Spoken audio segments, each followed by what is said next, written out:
પત્રકારોમાં એક શિસ્તબદ્ધ કેડર બને, પત્રકારો સમાનભેર પત્રકારત્વ કરી શકે, પત્રકારોની ખરડાયેલી છબી સમાજ માટે સુધારી શકાય, એના માટેના પ્રયત્નો માટેની આ ટ્રેનિંગ સ્કૂલ કહી શકાય. એટલે આ સંગઠન છે. આપણે જ્યારે શરૂઆત કરી ત્યારે આપણને ખબર છે પત્રકારોની શું દશા હતી. સલીમભાઈ બાવાણીના પ્રયાસથી આપણે ગાંધીનગરમાં પહેલું અધિવેશન કર્યું અને મને જ્યારે પ્રદેશ અધ્યક્ષની જવાબદારી આપી ત્યારે મને ખબર છે દર મહિને 14 થી 16 ઘટના એવી બનતી હતી કે આ પત્રકાર ઉપર હુમલો થયો હોય કે આ પત્રકારની ઉપર ખોટી ફરિયાદ દાખલ થઈ હોય. તંત્ર પણ બુટલેગરોને મદદ કરતું હતું. શું કામ? આપણે સંગઠિત નહોતા. અને એમાં પરિસ્થિતિ આપણી તો કેવી હતી પત્રકારોની. કોઈ બુટલેગરનું આપણે સમાચાર બનાવ્યા, એમાં તંત્ર જોડાયેલું હોય, તંત્રને કંટાળો હોય ત્યારે બુટલેગરને કે બે નાખીને હું બેઠો છું. પત્રકાર ઉપર હુમલો થાય અને વળી ફરિયાદ થાય ત્યારે છાપામાં આવે કે પત્રકાર ઉપર બુટલેગરે હુમલો કર્યો, એટલે લોકો એવું માને આ હપ્તા લેવા ગયો હશે. હલકો તો પત્રકાર જ થાય છે. દારૂ વેચનારો હલકો નથી થતો, મારનારો હલકો નથી થતો, કારણ કે એને દારૂ વેચનારને તો મારામારીનો કેસ આબરૂવાળો કેસ કહેવાય. આ પરિસ્થિતિમાંથી પત્રકારો પસાર થઈ રહ્યા હતા ત્યારે મારા મિત્ર સલીમભાઈ બાવાણીને અમને વિચાર આવ્યો કે પત્રકારોને આખા ગુજરાતમાંથી સંગઠિત કરવા છે. અને કરવા માટેનો મકસદ કદાચ મંચસ્થ મહાનુભાવોને થોડુંક ખોટું લાગે તો હું પણ એ સંસ્થાનો માણસ હતો અને છું, એટલે મને કહેવો વાંધો નથી.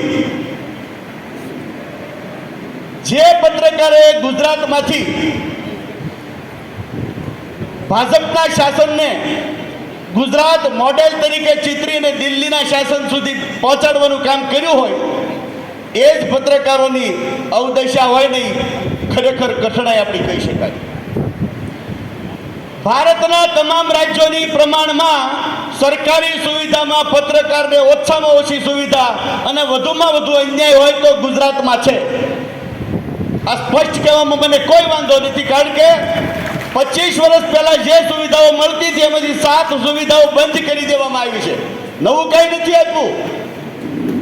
25 વર્ષ પહેલા જે કમિટી બેઠી હતી ને જાહેરાતના ભાવ નક્કી કર્યા હતા એ જ ભાવ આજે મળે છે. પત્રકારને મોંઘવારી નડતી જ નથી, કારણ કે લાખોમાં પગાર છે. ડોક્ટર કદાચ સેવા કરતા હશે તો લાખો રૂપિયાની ફી લઈને સેવા કરતા હશે, વકીલો સેવા કરતા હશે તો લાખો રૂપિયાની ફી લઈને સેવા કરતા હશે. 1 રૂપિયાના પગાર વગર જો કામ કરતો હોય ને તો પત્રકાર કરે છે. કોઈ પગાર નથી, પણ પકડાઈ ગયેલો શોખનો ધંધો છે. ઓલા રિક્ષાના ધુમાડા જેમ રિક્ષાનો ધુમાડો ખાઈ ગયો, બીજું કાંઈ ન કરી શકે. અને પત્રકારત્વ ત્યારે જ થઈ શકે એનામાં સોમાન હોય, કારણ કે કોઈના વિરુદ્ધમાં લખવું નહીં, હાલીમાં વાલી તેવડ નથી, સોમાની માણસ જ લખી શકે. દરેક પત્રકાર સોમાની છે જ, પણ આ પત્રકારોનું સોમાન ટકાવી રાખવા માટેની ઝુંબેશ એટલે આ પત્રકાર એકતા પરિષદનું સંગઠન. ટાઇટલ છે એકતા એ શ્રેષ્ઠ કામ માટે રસ્તો બતાવે છે. એકતા એ સારા વિચારો સાથે ચાલવાનું આપણને શીખવે છે. ત્યારે આ પરિષદની અંદર અનેક પત્રકારો દ્વારા વિચાર વિમર્શ થવાનો છે, સારા વિચારોનું આપ-લે થવાનું છે અને આમાંથી કંઈક બધા શીખીને જવાના છે.